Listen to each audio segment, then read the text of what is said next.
Kondre, ELITETV to bada entrepreneurs ki ahum subu episode ta mayam tara mokchari kasi khone unajai dori ba guest asiatic na sunati manu na khoi Manipur gi healthcare system da acho ba thodang lo duna hauji tuan ba yamna pi industry de gi takna tawna wa khalak tana sidi Manipur ma pa da even Manipur gi India gi wang pok da chatna tuan ba medical tourism da du health kya da adu ba magdil thana chaliba adu bisangni ma to tikna sunate yam khambira ba khoi Shija Hospital ki adumba managing director founder oriba Abu Palin ni pato kumai to duna na si Shija Hospital na Shija clinic tagi kramai to na si gi stage yo khiba aduga tungda la kaduriba entrepreneur ki ada mo inspiration pi dana aduga healthcare system sida kai to bujai karai area da khoi trust pi batai karai area da khoi focus pi batai habdu adubu wai batai chana bagi thorum duni the entrepreneurs awu hamada the entrepreneurs ELITETV gi sta soda taramok chiri Tagasari tabi purna masu kurumjari now manu na khoi myam khangin ngani da mogi haji fog da ton interview myam se logre ko ta mogi leiba siki stage late lak ti da khogi self introduction mai tare ta mogi sinau kya no kadai de pulei kamai to e aduga high school life na kamai le rakpa adagi 10+2 na kamai le rakpa adu matam graduation adu matam na kamai to rakpa badu myam so na khangani self introduction thabi da ai sa Dr. Palin khundebam akoi family gi akoi sinau ma taruk ni nupa koi ni amari aduga nupi ani aduga koi gi ima ahal lama koi no delay herokta adugi nupi ka moi ahum pokpani koi father si politics ta thawayaram ba lomi aduga matamam da su koi lomi singi koi irabot neta robot matung jaba aduga communista matam da ka hi Manipur na territory area da TC member haina adu ka hi ba 1957 mai to be man infal da leiba matam da koi si wangkai ni thil ko pa na pokpani aduga ai schooling di sam ba koi mayung na da LP school da koi tamai adagi class 2 bau tamaga wangkai boys da class 3 degi ai bau tamani ado wangkai boys housing school oina oidre aduga koi Johnson school da koi tami class atalu di class 8+3 in alarmi ado class 9 10 11 se do dawi aduga lona na degi pre medical in alarmi 11 loraga aduna DM college da akoina matam do gi pre medical gi da aroi bani ai ba ma ta thil ba ta to mogi pabung gi magi ming adu gi sinau ming to khangjau gi me ta ni pabung gi ming ge ko ba akoina papa goi papa si khundongmam itosa aduga ima sina koi angom ningol ibe chaubi aduga ma si koi gi chandagiti maharaj ki nasu oina alla mi doga mayam no suma si angom Shija hena khanglaba imagi mingani koi hospital si koi clinic Shija clinic hana leramba du loina kona hospital and on jibas mai mingani sinau singi ming sing bung tabyo da mo na kya su no ai si han jina koi isi benno adugi matangda leidi ko leidi ozawarami adagi khundongmam project do drama yam iramba sa sa pelam boragi board interview drama ajik su festival sahi mari kungi tawri lagi drama tonga ba aina matagi adugi makhada ichi betombi lai betombi si ozawarami de retire taw laira aduga ek mai makhada na koi tomba kawi surchandra su kawi aduga masi koi leminadra haitare mayam na hoji pambai khundong ba na khanglari ba unilep ki pambai group ki asina channel na laibani adugi hek makhada ai ga ma hasi sahi adu khanai aduga ai gi makhada ama lairi nong pa ai ga ma ga si sahi mapalam khanai mai taw yumda ma yumda leawre aduna koi ni taruk haitare okay amngai ta mo makha sathabi ko sai sa ko high school gi torpa pre medical gi torpa matang ju da Johnson da tamamato da DM college da pre medical tamme adagi koi MBBS ki form pisan ben misida koi father si accident like da bani haidong tagi haigala pada jip ta lakpa do achobutra amo thengaina dana aduna aina form pisan ba last si MBBS ki masing misida ma poloi ai ning jamada aduna ai phone pisan bachale koi khangnaba auto so driver maga tawraga medical directorate ta ado somda pole hode ajuka yaramaga chatle mai tawna khalle aduga aisi doctor obri ugide koi papana yamna ayonda encourage tabiba koi magi political career da yamna khudong sada ba hai tare koi tong tong ba mai maningi fight nyam thengna hi ba kona hi ba koi dum khanjawi ni best ta ru tam da ai di loko pui sam sangal ko pata ai ningsang ise adwai tawga mi best loi khra atu matung da house job tawre adagi di PCI da MBBS tamukra to budi rims matung da wapanda tha ba kya tha dre sit makak laki aduna atai ayamba sais da loina tammi adawa du lore kan da house job taw matung da PCI sandiga da MS gen surgery si tawjai adugi matung da isi rims tamuk join tawre aduna magda rims so casualty medical officer orami adu matung da surgery da pusan bi bani ta sengati matung da yam kanna isi pathology da khallaga pathology join tawdaba aduga surgery pamjai bhai tare emergency si yam pamjai akoi papa maksu emergency service matam du phangide haidi head injury ni khong tek pani matam du Manipur yona facilities am leite adra emergency si engada su am chaw aspiration ama lai aduna koi hojik emergency service koi gi Shija da thamjari si am kana koi gi master degree bhai yauna thamjara me hmise ero da sigi area si da koi mi mayam sep to ngamne kan aduga rimsa join ta matang da 1990 da mu IC MCH plastic surgery da sasabani adagi di kano da 92 da hale 1990 da salaga 92 da hale aduga matam khala rims ta dum lejerami plastic surgery registrar adagi assistant professor kare adu ayonda matam da inga tongninga mayama ngamda ba haitare kai da organization gi to tongan ba system lei jabanina kone pamba khujuklai gi kari gi manpower gi ai isa gi assistant le ta ko ta ma ada nabai thang da bu ai si resign to gi 1996 ki march ki ta tukta ai resign to ga clinic si matam da horabani pikna horabani admai tawna ina aigi Shija clinic si kan focus to hi bhai tar ai wakanda matang sai aina tawing ba mayam ma leibusing du matang sana I resign to ba sahi matang sana that is how the story goes mai to laksa Shija clinic se tamo maru na kamai lati ngai tamo MBBS doctor gi line de pamu se karbu wakhalum de gi kai igno ina ngasi doctor je papa gi influence le ambra na tagana just mayam uru bana ta kana agum mas ne ibung olang di dum doctor tamune taga madam du train se koi doctor engineer gi train dum leibra da kamai pam jale chang tamon tham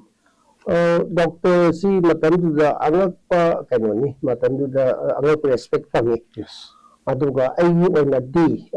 koina mi ani koina pande ai maron MB Roy surgeon ni lain lekai dagi dagi atopa na Dr. Motilal neurosurgeon ni akoina class 8 9 tabok saida 7 8 9 hai tare akoina am formative parasida moisi Dr. Tambagi adagi kano MB Roy di already surgeon were first years ado yamna moigi mating bagun na yeng bagi kopagi adu tak takona class 11 12 tambadasu 11 12 9 10 11 tambadasu doctors ward aina adu jam saw influence laying on aigi wakhanda doctors yam kan oinini tambi dei hawre okay so tambi dei hawre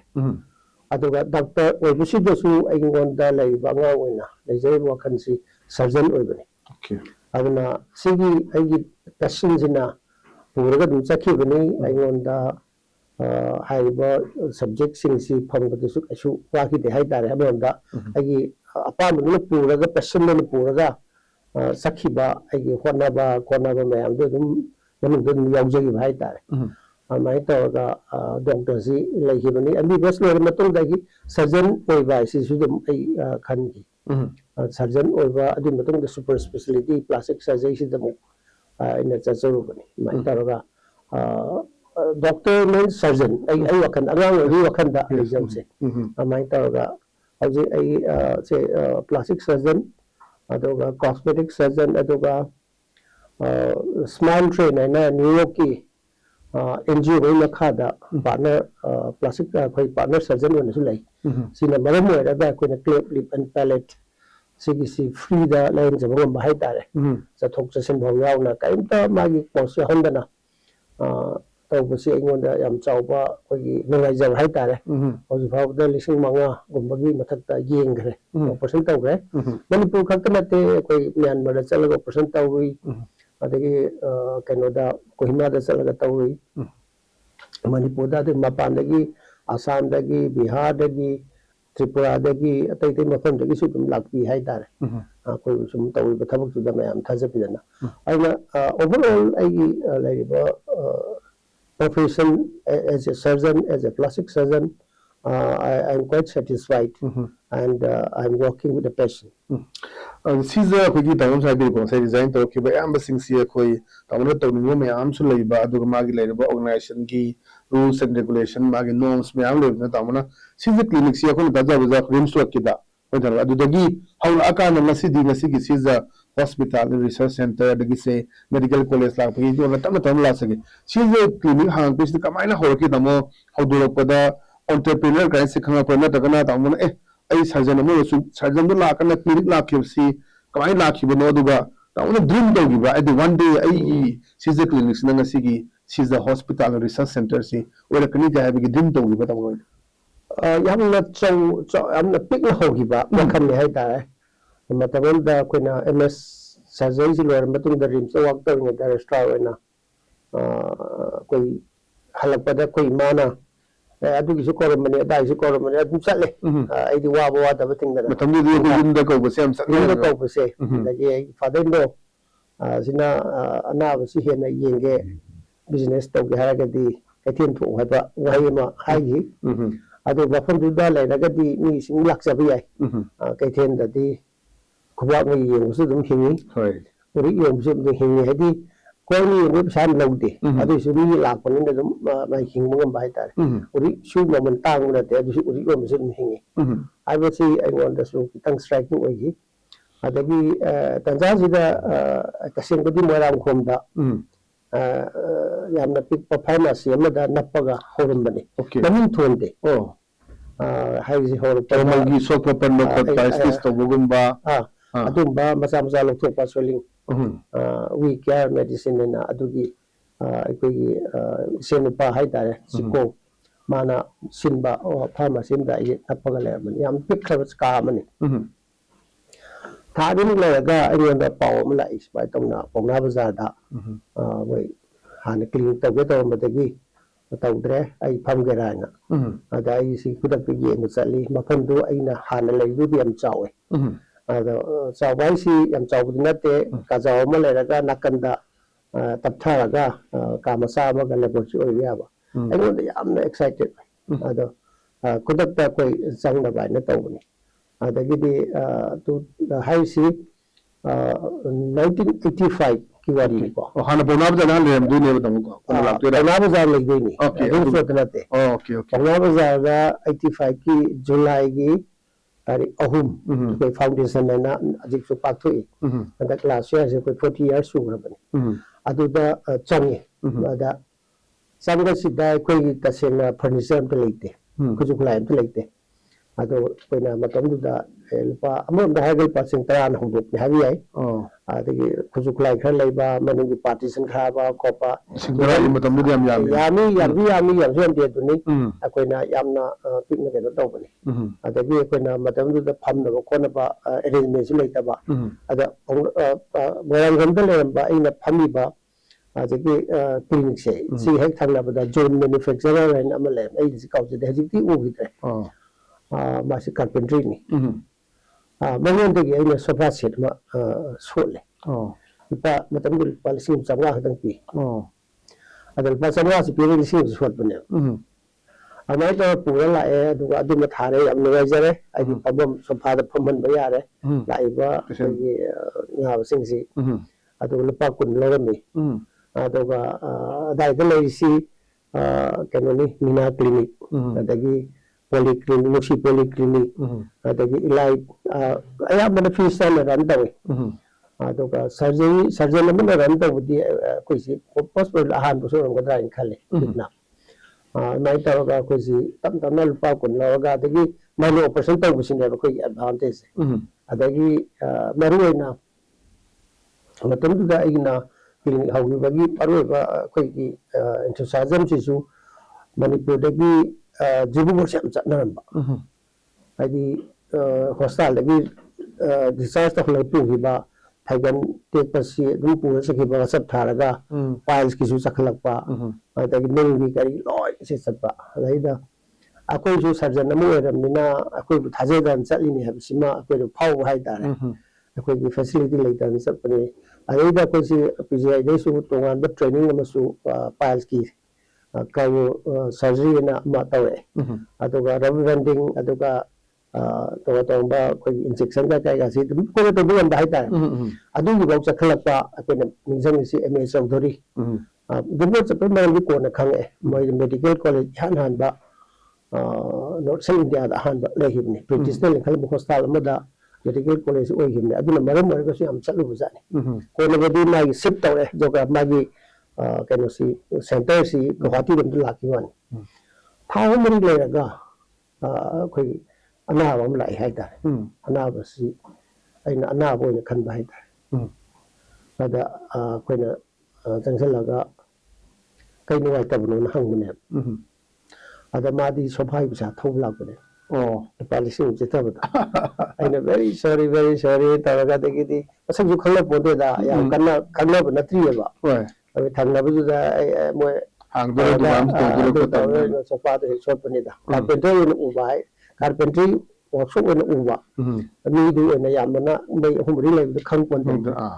mà sao không ada pada ki tahu ki pani ada demi bang ngani sang na lu pala sing bisa laga pihi sang na jam touching way sofa tu ji phau lai anai ta ga piles ki injection minor operation sim to hai ta ada nai ta ga Dr. Boni ga aigan hogi bani hai Dr. Boni di tamagi agi wife si no bisa ada ga koi ni nama laboratory jaga so bateng pangi Dr. Kaushik ai nama le rami matam du da akoi ji rims ta gi retire ta hoye mana su mating pang dana hogi bani ada tam na sum akoi keno se agi hori ba doctor sing dai hai nang basi suppose clinic ma tau ta ga di ana lak pi ai lak ta bi ai it should be consistent ai si pung asu paina su phau lai ni har ga di adum lai ba ana wala asu lak ta su akoi phai ta hai ha tan lai gi dang le na ai ki ha pung ani phamba ning tin gi pung ani phamba ni tau e adu matam du rims ta su di tau ri adu akoi adu nang na mo chen ba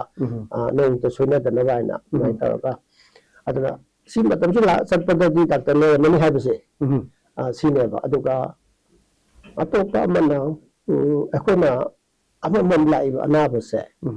akoi gi client hai ra customer hai ta thaja da lai ni magi experience amaru we mana ai ga pha wari sabada ai gi mi eng na eng da ai gi body language da sigi se adum tin maru we khra da gi anaba ko gi my clinical outcome anaba da phar ta rai se chimagi anaba hawala telate ba it is how you just handle or live the situation aduna adugi posida kai ba anaba sina penthok khra ga di mana sarve siwari si pandukan saruni do adi office saruni do adi hotel na sa ga sa koi khabar pari sa ayam bhavani phatani loi chanani ha that is how we have grown aduna ina ji hore ba doctor sing sida hai na tha manga da tha taruk ta establish tawlam da di pakti amaro na phagi dawe kana if you are sincere and consistent tha to se enough anang na dai da tar ana ba tara yeng bi tara sine kun pro ka dei kun sine ni fu ba fu that is how we have established akoina anaba si akoi bu kuti thibi ai si atumba mayam ama base ama lagi baina sina akoina entrepreneur point of view or business point of view jo habi ai ko amai to ga akoi si establish tab ki bne ai sen na entrepreneur hai si kan yu khamde ai di zaman ana yeng ga thwa yau jaba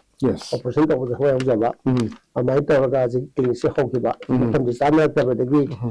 rim so ta top building ma yawa ga adu da na major operation ho ki ba ne aju khudong cha do mayam theng nei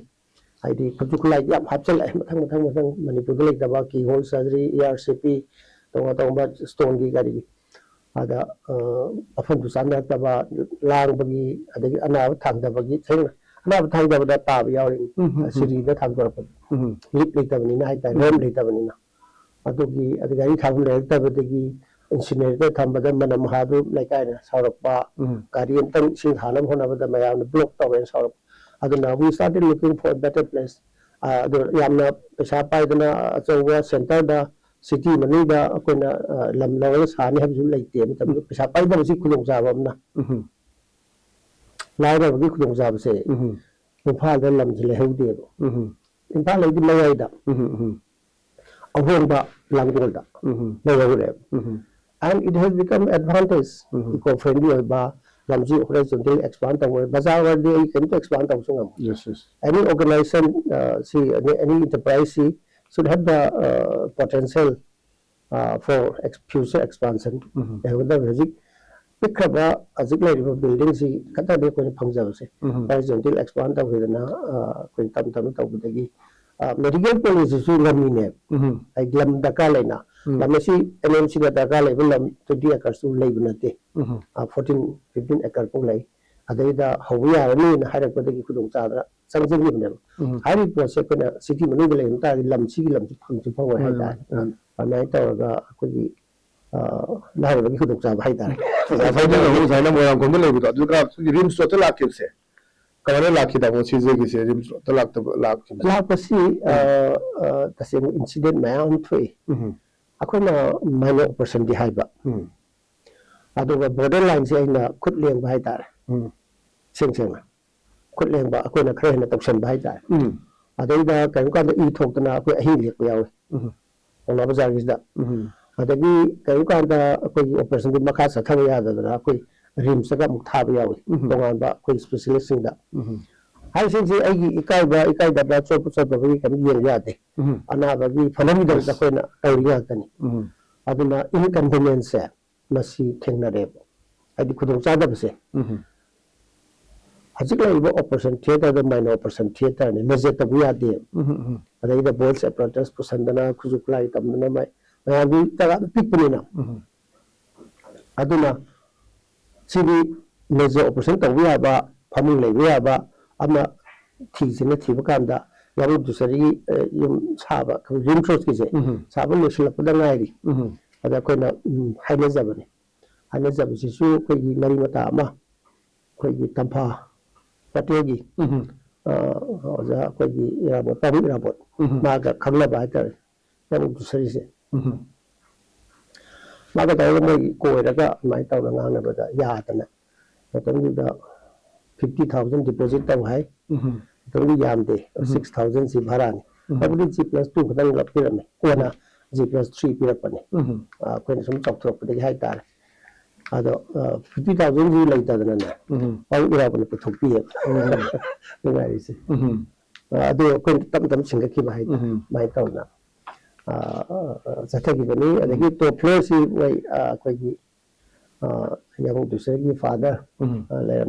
Sitaljit, Sitaljit, mana patam khar lite ya den ado lairaga hapta ko le masakiba adagi de ko pi ha jiloi pi de khala ga pi re that is how the whole my tour jiloi na sinai adoga facility to ma yamna hapchalli adoga aina just episode man injang basi koi oza Mahendra economics oza do maga adagi Pradip Phanjau ba akona facility ma hapchen bagi mo si kauja bane aida Pradip Phanjau na yam phajaba wa ama suggest tawe Shija clinic hai se ꯁꯤꯁꯨ hospital ꯍꯥꯏ ꯌꯥꯗ꯭ꯔꯥ ꯃꯣꯏꯒꯤ ꯂꯩꯔꯤꯁꯤꯗꯤ ꯐꯃꯨꯡꯁꯨ ꯂꯩꯔꯦ ꯑꯣꯇꯤꯁꯨ ꯂꯩꯔꯦ ꯑꯃꯁꯨ ꯂꯩꯔꯦꯀꯣ just like hospital ada aina adaida yetleba yetlisi clinic ase agon affinity am leba leba mer se mayo clinic treatment clinic yes er quite is our many la clinic ko I clinic has you sineba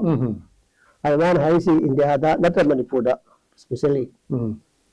clinic ha ga di ana yi ya hida yi ga thado ki se si ga khanglei aduna big sinida adudde khanbadi hawre aduya chahi ahum mari lerega ni kuna Shija Hospitals and Research Institute on bise kanoda 2000 da kun somdala andai se Shija ahamadi proprietor on horami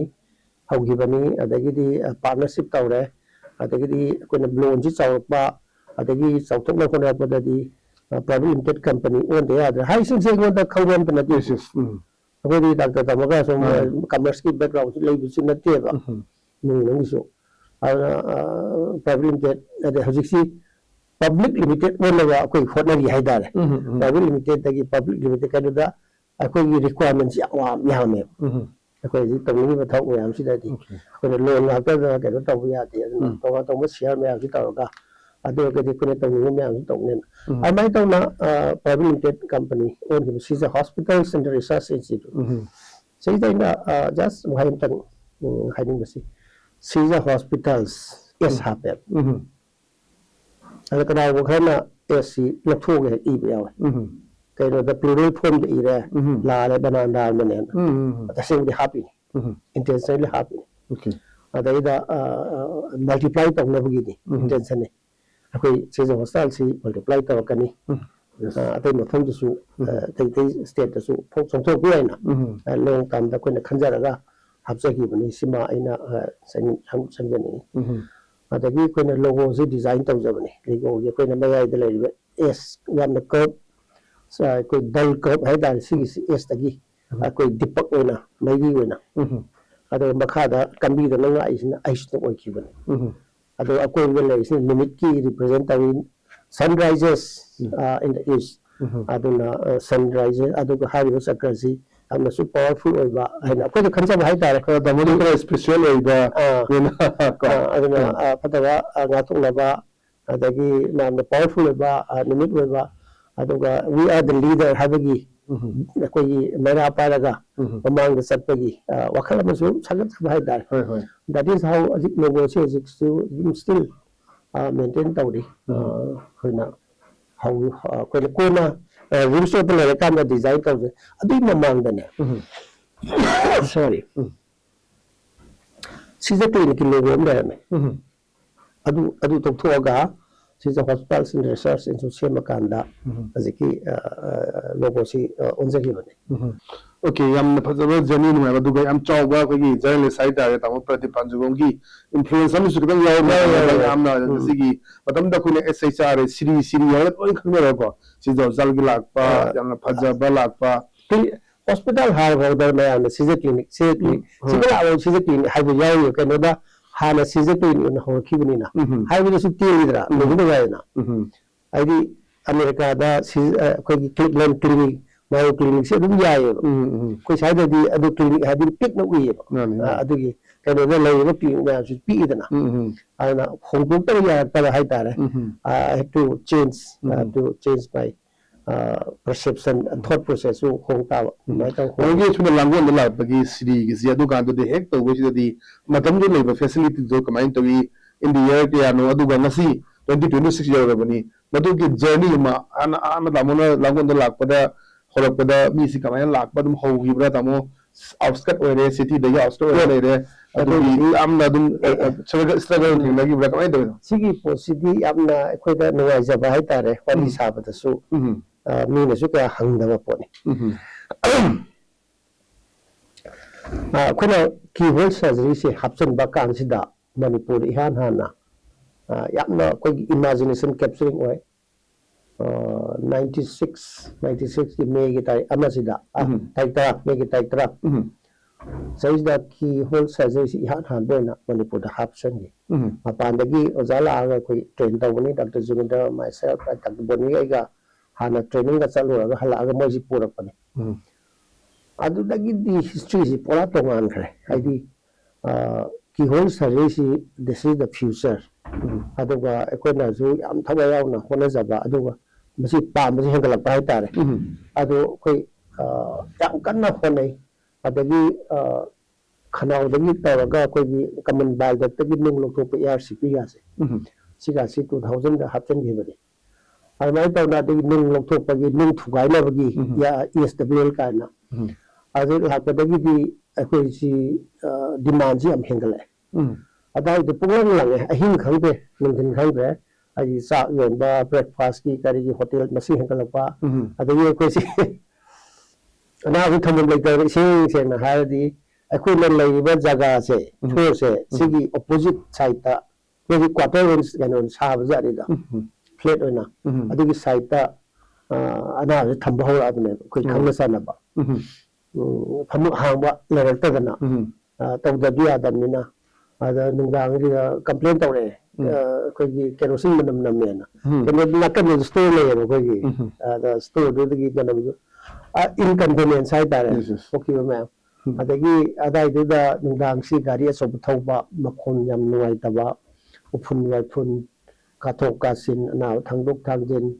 Doga, Incinerator, and Manam Hachi and Bakwagi. Manipuri Hana, can say, incinerator, time is a queen ever. Supreme Court of the Via Day, a mandatory knee, hostile should not pollute the environment, organ, conductor, Kotokra, who is in Trade, Paramani. We are then a quick organ, skinny, hungry, no pum hungry, no pum the name of the Pursia, Siawi, Adoga, amputation got or equally organs here. As a key incinerators made had of them. Okay. I think you are there, Manamduna, like I know. Sarada Baita. Ado, I am see, no Maxi, Yanga Queen Mapum, Fabian Panel, Queen, don't talk to Piava, a quick design, hostile design, Haidar. Hostile design, that we have a spacecraft and was sold on them like Gary parking. I do you put a quick Tirapane. In fact, it's the which are Louis. Raspberry, you do the Queen. Adagi atopom from Krasu Yeni, Pal East West issue,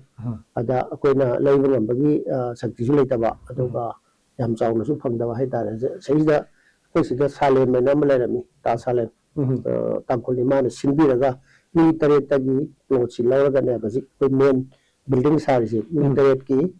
Plos, Punzalagan, Yamas, Makwikawia de Mana Simbiraga, Sima Hongibani, Kona Paktura Panina. Aduna, in one sentence, we had all the inconveniences required for success. We have see inconvenience, Kurumzada in Kenyanikwa. Ada Madu Kona to the positive mind, opportunity, we are parking like that. See the parking later. How you later? Parking later, in the pay, Canada. I question Lamji Sour in Lazini. Can have later by see another I have now. I do have a problem, Haidare. It is a good problem. Now, after like parking, higher the Abimus Atidra. I do another guide have later, a quick TV. Tanaba, a quay with the guide have a coke, wire as a colaga. I think multi story parking chamber of Conava. Adagi Zaga Yuri Haidare. I did solution that Ilam Kahena, I quite out of a corner of Conaribo. CG Afaba movement Haidar, good problem,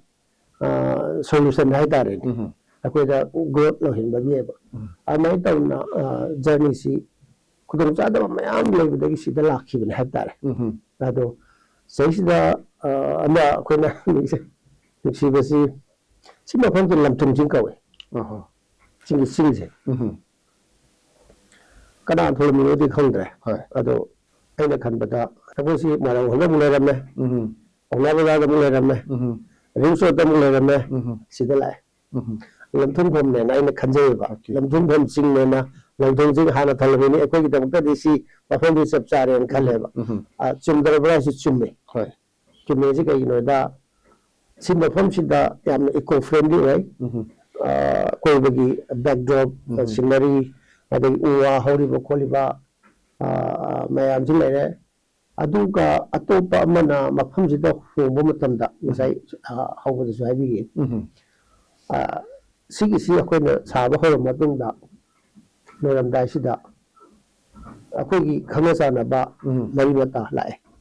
ꯅꯣꯏꯗꯤ ꯂꯥꯡꯒꯣꯜ ꯍꯣꯡꯗ ꯑꯩꯈꯣꯏꯗꯤ ꯂꯥꯛꯑꯔꯣꯏ ꯂꯩꯐꯝꯅꯤ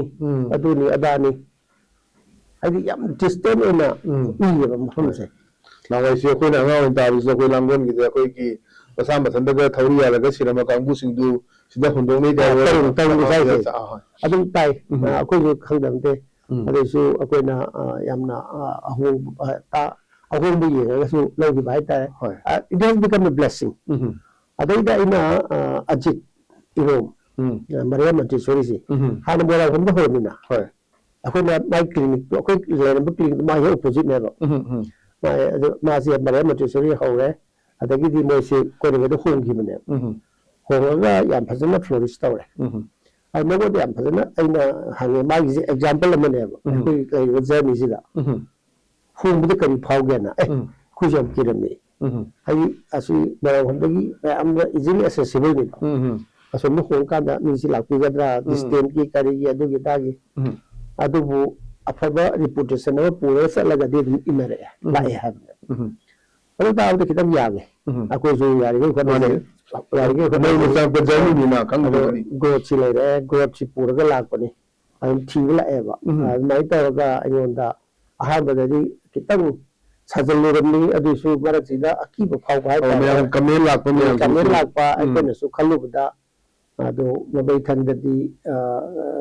ꯏꯁꯥꯒꯤ reputation ꯍꯥꯏꯇꯥꯔꯦ प्रजा याबीबा प्रजा की trust तो पूरा चलगदी मयाम अदुम इनरकनेना हाइबसिमा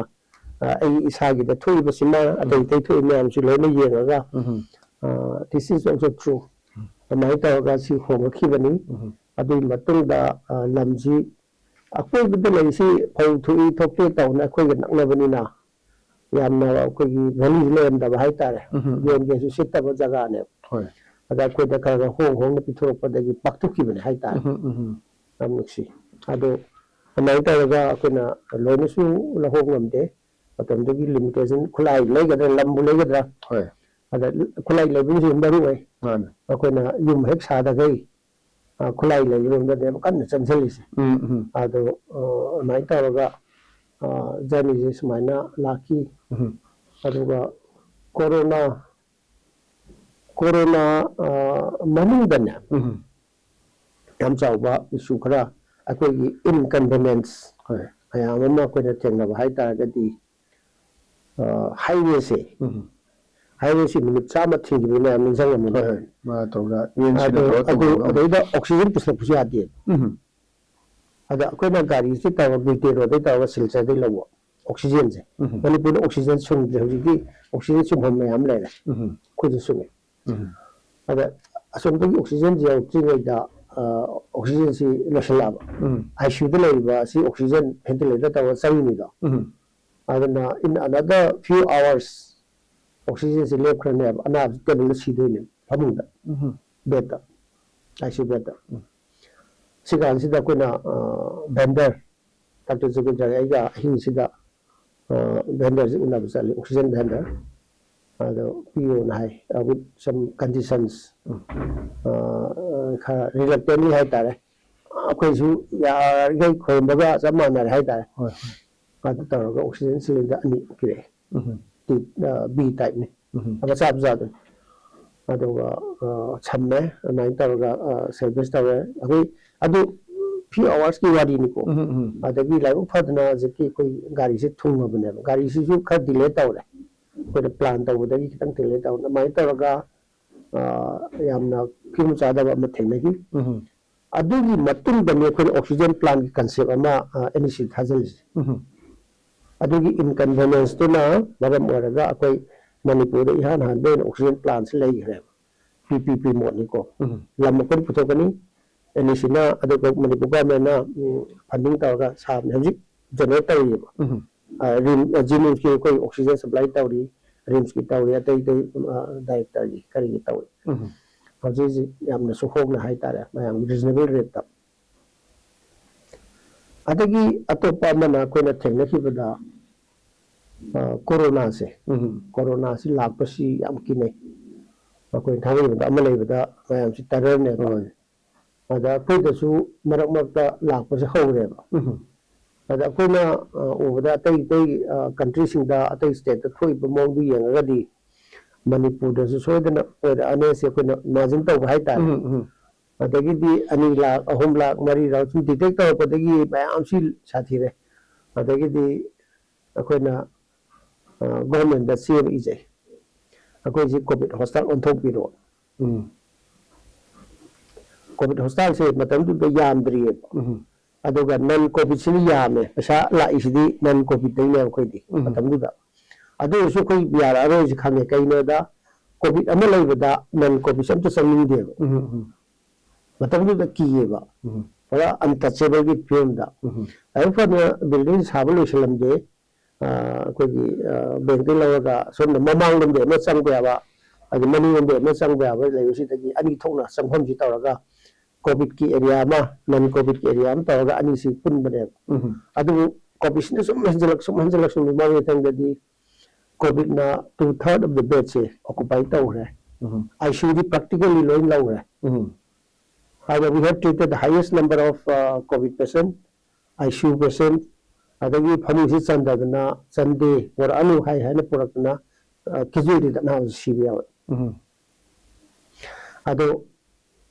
sauna dana gamla thugai ba ko kai ba tenagi aina hajini si kanoni mafam matam gi matuni na akoi si adaptation tok de yade karigumba matam du da koina covid si ming chandraba chandraga matat tawra lakpa du non covid si laktraga di akoi income jam to leiroi ana bu chanoi man adu raga di akoina laiba staff mayam sigi tolo pibu ngamoy ado matam du da akoi gi season CB film ne adaptation to hodra gadi adu na ji laiba akoina younger generation sida akoina haling si especially the entrepreneurs adaptation is intelligence Darwin Masud Harami it is not the strongest will survive it is the one who can adapt most adu gi process si madang da khithengi corona covid hostal already ko hingu le chima aina sum panjaning buda atagi atopa mana handak very recently koi socio political crisis ma thokpase 3rd of May 2023 dagi masi su yam chaw impact ne some of the organization closed down ko adi enterprises ma si loina pipam ta dam ne ada akoi gi si sokpasi yam tin su amongst the organization maroon hostel da being located in Langol sida kwaidagi yamna leramisi the other community 1015 hai kwa ado kwaidi irang thu jaga oibo kina ba mapam hai dar ana irosion da ni Shija hostel ho si curfew kwaidi samne curfew lai ba kwaidagi sondana lai ba irang khai thoki ba mapam si imphal hai taraga di si mapam ji ju amane simba patam sida akoi gi anab dilarna akoi staff sing lak ki ba matak tagi adu ada eno tawni kolani habi matam de rumor su obi ai duka tasen authenticate taw su yawi ko ai di government side tagi su pau pirak pa yawi matak da adu tawra ana yamna kina bum ebi salino kidra khotra hai basi ana ama bilana ana akoi staff habu lak pa ki matam ne akoi ji no muda na ba try thang khak lakhi no da sabi jangwa lak basi try thu la try thu na ka mai to 1700 si ko no to pi ni si ra bane ko adu yang na film cha de adagi akoi na khara phara abnina kano si koina free came in taw lak trabnina akoi ga sagi OPD gi entry barrier se 500 or 600 ki my fees se masi lok thok free consultation taw nen ꯑꯅꯥꯕꯁꯤ ꯂꯥꯛꯄ ꯀꯥꯟꯗꯗꯤ 10 ꯂꯥꯛ 20 ꯂꯥꯛ 30 ꯂꯥꯛ 40 ꯂꯥꯛ ꯂꯥꯛꯄ ꯀꯥꯟꯗꯗꯤ ꯃꯣꯏꯅ ꯈꯜꯂꯝꯕ ꯋꯥꯈꯟꯗꯨꯒ ꯂꯩꯔꯝꯃꯤ ꯐꯤꯕꯝꯁꯤꯒ ꯌꯥꯝ ꯈꯦꯠꯅꯔꯕ ꯁꯤꯗꯗꯤ ꯀꯩꯁꯨ ꯇꯧꯗꯦꯅ ꯑꯩꯗꯤ ꯃꯣꯏ ꯈꯪꯅ ꯆꯥꯟꯅꯕ ꯑꯗꯨꯝ ꯑꯅꯥꯕꯁꯤ ꯂꯥꯛꯇꯅ ꯑꯅꯥꯕꯁꯤ ꯑꯃꯨꯛ ꯍꯥꯏꯒꯠꯂꯛꯑꯕꯅꯦꯕ ꯑꯅꯥꯕ ꯃꯁꯤꯡꯁꯤ ꯍꯥꯏꯒꯠꯂꯦ ada aku isu kara tunggu badagi sanjara cat pahai dah sanjara cat laga haugat kena tahu bukan sida masih aku ini main road se masih mau tinggal di berapa 2025 ki January dagi close down tahu kan kayak kita ini apa begini masih dah water body lagi masih matak dah breeze masanen jam sahaja sko tourism ki apa aduka wetland की water body करना बा होना में कोई किसी का objection लेते तब उधर वो कितना थोड़ा सा नहीं हाँ जैसे संदर्भ करुण में कोई चट पसीदी हम कोई नहीं सकते वैसे जितना लागू था थेंगे भी आवाज़ से सब तकजील लगा कोई लागू था this is very important for the emergency patient लागनी बा मफम असी सब लोग उन्हें देख सकी बा देखिए कोई ऐसे ना ऐसी मफम जी approach road pudi ahum lei kwa ayu fadna ama yada ani yari ama taga ningai te hawi ani lambi si ai di singkhol gi si lambi pikpaga adagi lambi phatabaga puli ado sima ekoida yam chauna ka tawi ai khoi hai du changali yengi ado makhum yung di loy makhum haire bo Palin 40 meter hullen tawi ado mathak sidi koi steel structure lagtoi mal ado na honorable chief minister oramba hana sabiren da sokon haijabani sigisi medical college am lady hospital am lady NIT lady khullam pali masi yarige di tuna yarige di diversion of piwa na tagadi si thumilation bi haibane kam kan lo do koi khangde diversion ju pidre diversion bi pidre diversion bi singkhong si tare sakala la ko adu sigisa koi thengnei ada akwina masi opportunity ama oina lawe lawe si kaina da akwin lei ba caregivers me amji da haire service ka fatradi kanam lakpira roen aduna hojikti akwai service amoy phagat bam sange kene da hojiki lei distance compensate tawna ba ana ko target tawsi service phaba ka da phaba touch point kuna touch point an hai sange pada security thengani si touch point amani friend of thengani adagi doctor thengani adagi nurse investigation technician OT satpagi discharge ga loi thena base touch point naam se masi loi na maroi तमो तो मैं मरक थर पे मैं हमला हाइना बा high तरे को रीमर हाइ गदरा करी हाइ गदरा तमो साइ बिना फरे को दमथा मगन तो वना सिज दि संगान द सिज जि पैसा हम लवे पैसा हम तिंगे पैसा हम लवे काइनगा हाइना ग मैं हम लवा करी गिनो पैसा तिंगे अदु मपांगा चंगदम न गुन कमाई तोवी सिज द पैसा तांग ब लेबा तमो मैं हमला हाइने सी तांग एन खंदुरा करी गिनो तो this is again a perception ni akoi ni khara thengnare akoi da laisi anaba si lakpaga anaba party si question chelhande aduna layeng bagi phamungi hida langthaki investment loina common billing am tawe pula punsal laga lakpa sida chawe hai tare atuga atopa hostal kharana layeng bagi kai gi tawaga hida ki pandel hele Orang tension kan jadi hidup di tension kan aku di hilang masih awal. That is one part. Aduna aku isi kasihna paradoxically home header. Hidup hapsen lagi pun yang diragadi. Adanya tu pamna aku isi medical college di hospital merakta Northern India ada NABH sana mulai quality assurance kini. Si pamsi aku isi kata apa? Sigi akoina masi maintain tawnaba aduga masigi compliant oinaba khonabada tongan tawba pochi change haidi sinari ba po testing tawda ba oti makta da koi si ko test tawri surface test tawri mahi play ba kam mahi ne kwai popular oi adagi catheter ba satro ko mahi ka pura yaw da bra adagi tong kanu am siloina adagi any pin prick tawpa adagi trip hapagi kopagi mayam si infection tawdana hai tare kanu infection tawida minute mangani da ya ba ni mitrani lai hidai si mayam si avoid tawna ko na bada koina tonga ba infection control team adagi safety gi kari gi loina maksi hona na hona bada course khadi lai hospital ko dimak loina course manani hadi laite right safety do safety first never life see the maru like we are dealing with life we are in the business of dealing with life see the compromise that we are this ma gi tahum thopa kano si product na hona bada cost khadi incur tawne aduga compared to other metros akoi si am ho koi sum ying jabada ko mapan da sakpada aduga mapan sa time salisi two floor se counter de hoina problem bhara se adagi other language ki problem lai ba maga sabmin mari ba ana party maron thok ba officer thabuk ba private obi government obi mama salisi men awan loss ko ai som da magi matam mangi ne adugi loss se sima su counter de si counter se lagi som da officer me tham da suti ka lai ne si counter ra di men awan loss ne thapagi kado si magi thabuk me am mangi ne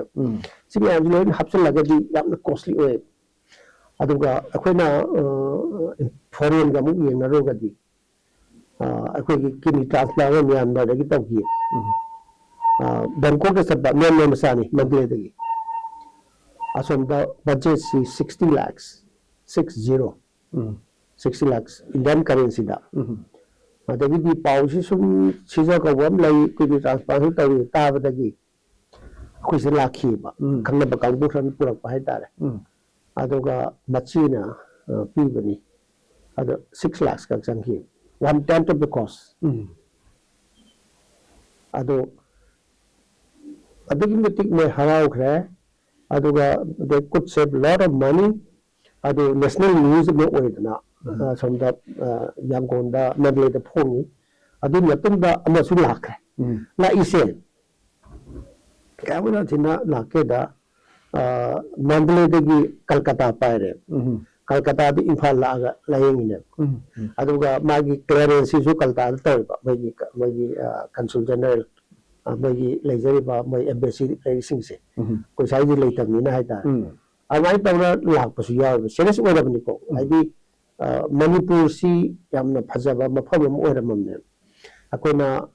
Indian consul general ko tana Wangya general hospital operation camp mahum lak tawgi surgical camp adagi operation 339 tawi clip even palette ne keyhole surgery ne katre ne boida kudong sa si leitaba haita adai kale da su health camp tawi si mayam si tawu badagi Manipur ko bom lai India da layeng bom lai aduga maman si hongi habdagi ta lakin 2013 14 ko chalu se ko mutung da lak pasina corona mamang bom jam sa lak me corona dagi silho 5000 matak yeng re heart ki person brain ki person adagi kidney transplant joint replacement ayam badi men gi mayama lak pasi second waktra di nate Mandalay de lai san state asi Mandalay dagi 750 kilometer thap ini China border ne ba adu tagi bhawo ni loktok lai ai medical tourism se northern India da khwaidagi masing yamna yeng bhai ta di Manipur ne that is Shija aduna ko gi Guwahati de leba downtown gi CMD and data sarna having unabada harisi Dr. Palin, we are very lucky. We are treating thousands of million patients and we are not treating a single one. You know, the locational advantage lay. India gi ex policy da Southeast Asia ga connect tong nam ko narakba. Singla misi phatawa yagta ba. Semay yo me adagi India government so ko sa lu si kem sa lu India government na korok bani. Matam si da ada ko gi Indian kanoni ICC Indian Chamber of Commerce mana silaga chamber business conclave ni tawe ba Manipur ki minister mayam yawi oja honorable ex CM oja UBCI my family ꯑꯩꯈꯣꯏꯅ ꯀꯦꯝ ꯇꯧꯔꯤꯉꯩꯗ ꯃꯣꯏꯒ ꯂꯥꯛꯑꯦ ꯑꯗꯒꯤ union minister ꯂꯥꯛꯑꯒ ꯑꯩꯈꯣꯏ ꯌꯦꯡꯕꯤꯔꯦ ꯑꯗꯣ ꯏꯠ ꯋꯥꯁ national news ꯀꯩꯅꯣꯗ ꯏꯟꯗꯤꯌꯥꯒ ꯃꯌꯥꯟꯃꯥꯔꯒ ꯃꯔꯤꯁꯤ ꯐꯒꯠꯅꯕ ꯌꯥꯝ ꯀꯟꯅ ꯍꯣꯠꯅꯩꯌꯦꯕ ꯂꯥꯏꯕꯛ ꯊꯤꯕꯗꯒꯤ ꯑꯩꯈꯣꯏꯒꯤ ꯑꯣꯡ ꯁꯥꯟ ꯁꯨ ꯗꯦꯃꯣꯀ꯭ꯔꯦꯁꯤꯗꯨ ꯀꯨ ꯇꯧꯈꯤꯕꯗꯒꯤ ꯈꯤꯇꯪ ꯃꯥꯡꯈ꯭ꯔꯦꯀꯣ ꯍꯣꯞꯐꯨꯜꯂꯤ ꯉꯔꯥꯡ ꯅꯍꯥꯟꯁꯤ ꯑꯩꯈꯣꯏ ꯅꯦꯄꯤꯗꯣꯗ ꯑꯩꯈꯣꯏꯒꯤ ꯏꯟꯗꯣ ꯃꯌꯥꯟꯃꯥꯔ border trade ꯍꯧꯔꯅꯤ ꯍꯥꯏꯅ ꯋꯥꯔꯤ ꯁꯥꯕ ꯍꯧꯏ it is a good news ꯑꯣꯏꯕꯗꯤ ꯑꯣꯏꯗ꯭ꯔꯤ ꯑꯗꯨ ꯑꯣꯏꯔꯛ ꯇꯥꯔꯒꯗꯤ ꯁꯤꯒꯤ ꯂꯝꯕꯤꯁꯦ ꯐꯥꯗꯣꯛ ꯇꯥꯔꯒꯗꯤ ꯃꯅꯤꯄꯨꯔꯁꯤꯗꯤ ꯌꯥꯝꯅ ꯐꯖꯕ ꯏꯟꯇꯔꯐꯦꯁ ꯑꯗꯨꯒꯤ ꯗ꯭ꯔꯤꯝ ꯂꯩꯖꯕ ꯍꯥꯏꯇꯥꯔꯦ ꯁꯥꯎꯠ ꯏꯁ ꯑꯦꯁꯤꯌꯥꯒ ꯏꯟꯗꯤꯌꯥꯒ ꯁꯝꯅꯕꯗ ꯃꯅꯤꯄꯨꯔꯁꯤ ꯏꯟꯇꯔꯐꯦꯁ ꯑꯣꯏꯗꯣꯏꯅꯦꯕ ꯑꯆꯧꯕ ꯍꯥꯏꯗꯤ ꯍꯦꯜꯊ ꯈꯛꯇꯒꯤ ꯅꯠꯇꯦꯀꯣ ꯑꯦꯅꯤ ꯕꯤꯖꯤꯅꯦꯁꯇ ꯁꯤꯒꯤꯁꯤ ꯑꯆꯧꯕ ꯄꯣꯇꯦꯟꯁꯤꯌꯦꯜ ꯂꯩ ꯑꯩꯈꯣꯏ ꯃꯅꯤꯄꯨꯔ ꯃꯆꯥꯁꯤꯡꯅ ꯁꯤꯒꯤ ꯑꯦꯗꯚꯥꯟꯇꯦꯖ ꯑꯣꯔ ꯅꯣꯔꯠꯁꯟ ꯏꯟꯗꯤꯌꯥꯒꯤ ꯃꯆꯥꯁꯤꯡꯅ ꯃꯁꯤꯒꯤ ꯀꯩꯅꯣꯁꯤ ꯈꯨꯗꯣꯡꯆꯥꯕꯁꯤ ꯂꯧꯕ ꯌꯥꯕ ꯃꯐꯝꯅꯤ ꯍꯥꯏꯇꯥꯔꯦ ꯂꯥꯏꯕꯛ ꯊꯤꯗꯅ ꯍꯧꯖꯤꯛ ꯏꯔꯥꯡ ꯊꯣꯛꯏ ꯏꯔꯥꯡꯁꯤ ꯐꯔꯛꯀꯗ꯭ꯔꯥ ꯍꯥꯏꯅ ꯑꯩꯈꯣꯏ ꯈꯜꯂꯤ ꯑꯗꯣ ꯑꯗꯨꯒꯤ ꯄꯣꯠꯇꯨꯅꯤ ꯍꯧꯖꯤꯛ ꯂꯥꯛꯏꯁꯤ ꯑꯗꯨꯅ ꯇꯥꯡꯕ ꯍꯣꯡꯕ ꯍꯥꯏꯕꯁꯤ ꯏꯠ ꯏꯁ ꯑ ꯄꯔꯁꯦꯞꯁꯟ ꯑꯗꯒꯤ ꯑꯇꯣꯞꯄ ꯑꯃ ꯑꯁꯤꯗ ꯅꯤꯡꯁꯤꯡꯍꯧꯒꯦ ꯑꯩꯈꯣꯏꯅ ꯁꯨꯝ ꯍꯧꯖꯤꯛꯄꯨꯗꯤ ꯀꯌꯥ ꯉꯥꯡꯅꯗ꯭ꯔꯦ ꯍꯥꯟꯅ ꯉꯥꯡꯅꯔꯝꯕ ꯍꯥꯏꯇꯥꯔꯦ ꯑꯣꯛꯁꯤꯖꯦꯟꯁꯤ ꯄꯥꯟꯁꯤꯜꯂꯒ ꯑꯅꯥꯕ ꯑꯁꯤꯕꯗ ꯑꯣꯛꯁꯤꯖꯦꯟꯁꯤ ꯄꯥꯟꯁꯤꯜꯂꯒ ꯄꯩꯁꯥ ꯂꯧꯏ ꯍꯥꯏꯕ ꯑꯃꯁꯨ ꯍꯥꯏꯅꯕꯁꯤ ꯇꯥꯏꯌꯦꯕ ꯑꯗꯣ ꯑꯩꯈꯣꯏꯅ ꯁꯤꯒꯤꯁꯤꯃꯁꯨ ꯐꯖꯅ ꯂꯥꯜꯂꯦ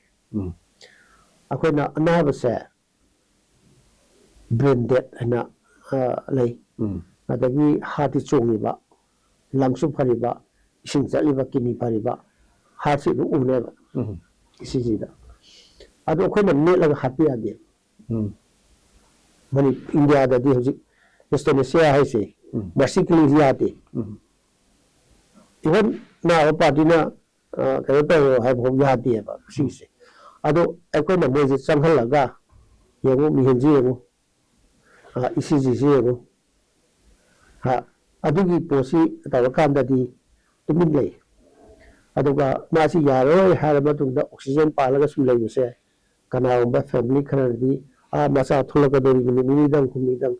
ꯂꯧꯊꯣꯛꯄꯤꯅꯨ ꯁꯠꯇꯣꯛꯄꯤꯅꯨ ꯍꯥꯏꯕꯁꯤ ꯂꯝꯗ ꯁꯤꯕꯁꯨ ꯑꯗꯨꯒ ꯅꯨꯡꯉꯥꯏꯇꯦ ꯏꯅꯧ ꯅꯧꯕ ꯂꯩꯀꯥꯏꯒꯤ ꯃꯤ ꯑꯃ ꯂꯥꯛꯑꯒꯅ ꯉꯟꯅ ꯍꯥꯟꯅ ꯁꯤꯔꯅꯤ ꯃꯥ ꯑꯣꯛꯁꯤꯖꯦꯟ ꯄꯥꯟꯁꯤꯜꯂ ꯄꯩꯁꯥ ꯂꯧꯔꯤꯅꯤ ꯍꯥꯏꯕꯁꯤꯁꯨ ꯍꯥꯏꯅꯕ ꯌꯥꯎꯋꯦꯕ ꯇꯁꯦꯡꯅ ꯍꯥꯏꯔꯕꯗ ꯏꯒꯅꯣꯔꯦꯟꯁꯅꯤ ꯈꯪꯗꯕꯗꯒꯤ ꯅꯨꯡꯉꯥꯏꯕꯅꯤ ꯑꯗꯨꯒꯤ ꯑꯦꯋꯦꯔꯅꯦꯁꯁꯦ ꯍꯧꯖꯤꯛꯇꯤ ꯃꯊꯪ ꯃꯊꯪ ꯂꯩꯗꯅ ꯀꯩꯅꯣ ꯇꯧꯋꯦ ꯀꯔꯤꯒꯨꯝꯕ ꯀꯥꯟꯗ ꯑꯩꯈꯣꯏꯅ ꯍꯣꯏ ꯌꯨꯝꯗ ꯄꯨꯊꯔꯒꯦ ꯃꯥꯒꯤ ꯇꯥꯟꯅꯔꯨꯔꯒꯦ ꯍꯥꯏꯔꯒ ꯑꯩꯈꯣꯏꯅ ꯇꯧꯕ ꯌꯥꯎꯏ ꯚꯦꯟꯇꯤꯂꯦꯇꯔꯒ ꯇꯧꯔꯒ ꯌꯨꯝ ꯆꯠꯈꯤꯕ ꯅꯠꯇ꯭ꯔꯒ ꯁꯠꯇꯣꯛꯄꯗꯗꯤ ꯁꯤꯔꯅꯤ ꯈꯪꯉꯕ ꯑꯗꯨꯗꯤ ꯃꯣꯏꯒꯤ ꯔꯤꯀ꯭ꯋꯦꯁ ꯃꯈꯩ ꯐꯦꯃꯤꯂꯤꯗ ꯇꯥꯟꯅꯔꯒ ꯑꯗꯨꯒꯤ ꯃꯇꯨꯡꯗꯁꯨ ꯑꯗꯨꯝ ꯁꯤꯟꯕ ꯑꯗꯨꯝ ꯌꯥꯎꯋꯦꯕ ꯑꯗꯨꯒ ꯑꯦꯁ ꯁꯆ ꯑꯩꯈꯣꯏꯅ ꯍꯦꯛꯇ ꯁꯠꯄ ꯌꯥꯗꯦ but heart is beating lungs is working ꯀꯤꯗꯅꯤ ꯏꯁ ꯋꯥꯔꯀꯤꯡ ꯑꯍꯤꯡꯕꯅꯦ ꯕ꯭ꯔꯦꯟꯗꯤ ꯑꯗꯣ ꯕ꯭ꯔꯦꯟꯁꯤ ꯁꯤꯔꯦ ꯑꯇꯩ ꯑꯣꯔꯒꯥꯟ ꯐꯔꯒꯗꯤ ꯍꯧꯖꯤꯛꯇꯤ ꯗꯣꯅꯦꯁꯟ ꯍꯥꯏꯕ ꯑꯃ ꯂꯩꯔꯦ ꯗꯤꯁꯤꯁ ꯑꯣꯔꯒꯥꯟ ꯗꯣꯅꯦꯁꯟ ꯅꯣꯔꯠꯁꯟ ꯏꯟꯗꯤꯌꯥꯗ ꯃꯅꯤꯄꯨꯔ ꯏꯍꯥꯟ ꯍꯥꯟꯅ ꯇꯧꯋꯦ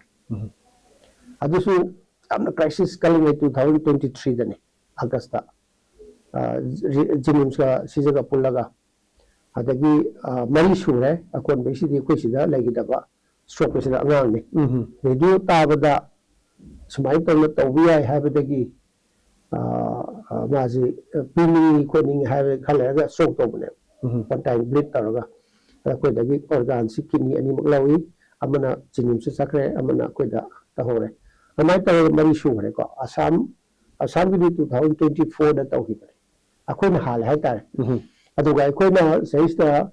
ABO incompatible ꯂꯩꯅ ꯕ꯭ꯂꯗ ꯒ꯭ꯔꯨꯞ ꯆꯥꯟꯅꯗꯕ ꯀꯤꯗꯅꯤꯁꯦ